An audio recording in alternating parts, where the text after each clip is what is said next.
Well, let's get the views now of Ewan Thomas and James Allen. And Ewan, in the run-up to the Atlanta Olympics in '96, where you won your silver, Team GB got £20 million in funding. This year, it's got almost 14 times that, £274 million. It's all about the money, isn't it? Proper game changer, yeah. For me, it was bank of mum and dad up to 1996. I was fortunate they could financially help me to move to live near my coach and become a full-time athlete.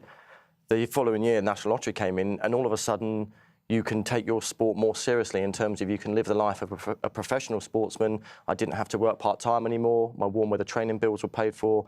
My financial restrictions on physios and stuff was paid for as well. But more to the point, someone believed in me. I got a grant, I got some funding, and it made me think, hang on, if the National Lottery, if UK Athletics think I've got some talent and are putting money into me, it almost made me believe I can achieve. And I think you've just got to look at the medal table at the moment, second behind, you know. I keep looking at it. It's unbelievable. I can't believe it. And that's no coincidence. Yes, we've got mega talented sports people in this country, and they work hard and they're determined, but without the funding, there's no chance we'd be second in the medal table. And China aren't having a bad day at the office, are they? Just Britain is doing very, very well indeed. James, Sports and Recreation Alliance is sort of an umbrella body that overlooks all of the other sports individual governing bodies. Do you think it's all about the money, or is it where that money is being tactically spent, if you like? Well, I don't think there's one answer to the phenomenal success that we've seen over the last week and indeed over the last few years. Money is clearly vitally important.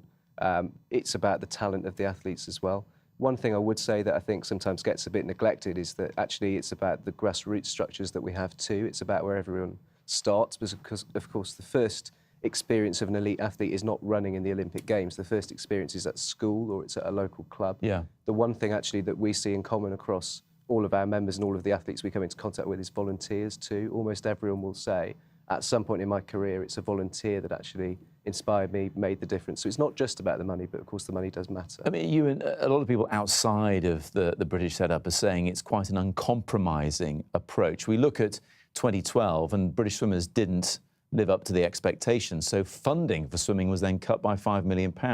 This year in Rio, they've hit their target and then some. So it sounds counterintuitive, cut their money, but then they do better. I think it's getting the right balance. Obviously, they need funding, but sometimes, not all sports, but I think some sports people maybe become a bit complacent if they know their monthly bills are all covered. And all of a sudden, they might lose that hunger and the desire to win. In my day, as I said, if it wasn't for my mum and dad or getting an Olympic medal, I wouldn't have got funding or sponsorship. So you need to keep the carrot dangling in front of that athlete as well. Yes, it is good to financially help them, but they need to also know they need to perform in order to continue that funding. What about the rest of us, though, James? We've seen Jazz Carlin, Adam Peaty doing well in the pool. Research shows more than half of all children leave school without being able to swim 25 metres. Is that money being spent wisely on getting gold medals? Should it be spent better? Would it be spent better on getting more kids to swim? Well, I think what that shows us is it's not just as simple as getting a gold medal, a silver medal at the Olympics, and this automatically happens.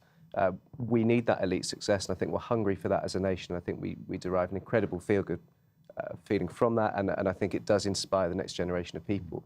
But the reality is, however inspired a young person is, if they don't have qualified teachers who know how to teach them to swim, if they don't have a swimming pool they can go to, it doesn't matter, frankly, how inspired they are, because there is nowhere for them to have an outlet for that kind of enthusiasm and that potential talent. So we need both of those things, and the grassroots matter just as much as the elite. Oh, we saw there Max Whitlock saying success breeds success. I mean, Lewis Smith was the doyen of British gymnastics last time, and that was one silver medal. Now, he's won another one. Max Whitlock's won 2 golds. It's a long, slow, but inspiring process. You need it, though, and look at the youngsters that were interviewed in Max's gym. All of a sudden, they're saying, well, he trains here, he can do it, maybe we can do it. It makes it attainable. If you see someone in the flesh and you know what they've gone on to achieve for Great Britain, there's no reason why you can't do it. And Lewis, without a doubt, opened the way for that. He's a big star. It's no coincidence in my mind, in athletics, British middle distance running at the moment for women is really strong.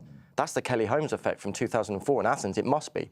People see people like Kelly and say, oh, I want to be like Kelly Holmes. All of a sudden, as you're saying, if you've got the infrastructure there, the good coaches, the facilities, and those athletes, yes, they're talented, yes, they're hard-working, they can get there.